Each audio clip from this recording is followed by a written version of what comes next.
And I looked, and behold, a pale horse, and his name that sat upon him was Death, and hell followed with him, and power was given unto them over the fourth part of the earth, to kill with sword, and with hunger, and with the beasts of the earth. Book of Revelation, chapter 6, verse 8. There have been many related sequential coincidences all throughout my life, incidents that by themselves would have led nowhere. Statistically, the odds against the same or a related sequence of events happening to one individual are astronomically high. It is this series of incidents that have convinced me that God has had a hand in my life. I do not believe in fate. I do not believe in accidents. I cannot and will not accept the theory that long sequences of unrelated accidents determine world events.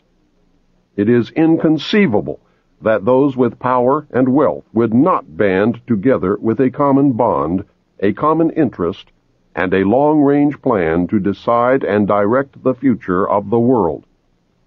For those with the resources to do otherwise would be totally irresponsible. I know that I would be the first to organize a conspiracy to control the outcome of the future if I were such a person and a conspiracy did not yet exist. I would do it in an attempt to ensure the survival of the principles in which I believe, the survival of my family, my survival, and the survival of the human race, if for no other reason. I believe, therefore, that a grand game of chess is being played on a level that we can barely imagine, and we are the pawns. Pawns are valuable only under certain circumstances, and are frequently sacrificed to gain an advantage. Anyone who has studied military strategy is familiar with the concept of sacrifice. Those who have seriously studied history have probably discovered the real reason we go to war on a regularly scheduled basis. My research has shown, at this point, that the future laid out for us may be just about impossible to change. I do not agree with the means by which the powerful few have chosen for us to reach the end. I do not agree that the end is where we should end at all. But unless we can wake the people from their sleep, nothing short of civil war will stop the planned outcome. I base that statement not on defeatism, but on the apathy of the majority of the American people. 25 years ago, I would have believed otherwise, but 25 years ago, I was also sound asleep. We have been taught lies. Reality is not at all what we perceive it to be. We cannot survive any longer by hanging on to the falsehoods of the past. Reality must be discerned at all costs if we are to be a part of the future. Truth must prevail in all instances, no matter who it hurts or helps, if we are to continue to live upon this earth. At this point, what we want may no longer matter. It is what we must do to ensure our survival that counts. The old way is in the certain process of destruction, and a new world order is beating down the door. I fear for the little ones, the innocents, who are already paying for our mistakes. There exists a great army of occupationally orphaned children. They are attending government-controlled daycare centers. There are latchkey kids who are running wild in the streets, and the lopsided, emotionally wounded children of single welfare mothers, born only for the sake of more money in the monthly check. Open your eyes and look at them, for they are the future. In them I see the sure and certain destruction of this once proud nation. In their vacant eyes, I see the death of freedom. They carry with them a great emptiness, and someone will surely pay a great price for their suffering. If we do not act in concert with each other and ensure that the future becomes what we need it to be, then we will surely deserve whatever fate awaits us. I believe with all my heart that God put me in places and in positions throughout my life so that I would be able to deliver this warning to His people. I pray that I have been worthy and that I have done my job. From the time a person leaves its mother's womb, its every effort is directed toward building, maintaining, and withdrawing into artificial wombs various sorts of substitute protective devices or shells.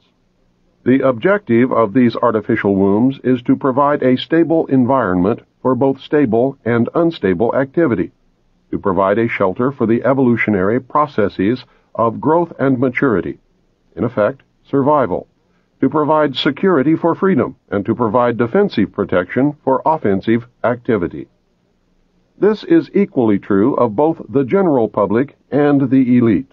However, there is a definite difference in the way each of these classes go about the solution of problems. The primary reason why the individual citizens of a country create a political structure is a subconscious wish or desire to perpetuate their own dependency relationship of childhood. Simply put, they want a human God to eliminate all risk from their life, pat them on the head, kiss their bruises, put a chicken on every dinner table, clothe their bodies, tuck them into bed at night, and tell them that everything will be all right when they wake up in the morning. This public demand is incredible, so the human God, the politician, meets incredibility with incredibility by promising the world and delivering nothing. So who is the bigger liar, the public or the Godfather? This public behavior is surrender born of fear, laziness, and expediency. It is the basis of the welfare state as a strategic weapon, useful against a disgusting public.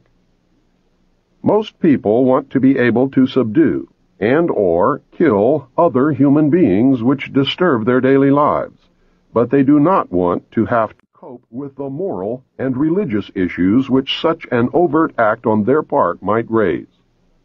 Therefore, they assign the dirty work to others, including their own children, so as to keep the blood off their own hands. They rave about the humane treatment of animals, and then sit down to a delicious hamburger from a whitewashed slaughterhouse down the street and out of sight. But even more hypocritical, they pay taxes to finance a professional association of hitmen, collectively called politicians, and then complain about corruption in government. Again, most people want to be free to do things, but they are afraid to fail. The fear of failure is manifested in irresponsibility, and especially in delegating those personal responsibilities to others where success is uncertain or carries possible or created liabilities which the person is not prepared to accept. They want authority, but they will not accept responsibility or liability, so they hire politicians to face reality for them. The people hire the politicians so that the people can, 1. Obtain security without managing it.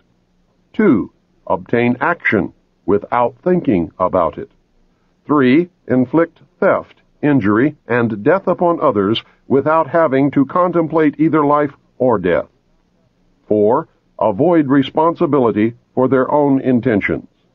5. Obtain the benefits of reality and science without exerting themselves in the discipline of facing or learning either of these things. They give the politicians the power to create and manage a war machine to, 1. Provide for the survival of the nation womb. 2. Prevent encroachment of anything upon the nation womb. 3. Destroy the enemy who threatens the nation womb. 4. Destroy those citizens of their own country who do not conform for the sake of stability of the nation womb. Politicians hold many quasi-military jobs, the lowest being the police, which are soldiers, the attorneys, and the CPAs next, who are spies and saboteurs. and the judges who shout the orders and run the closed Union military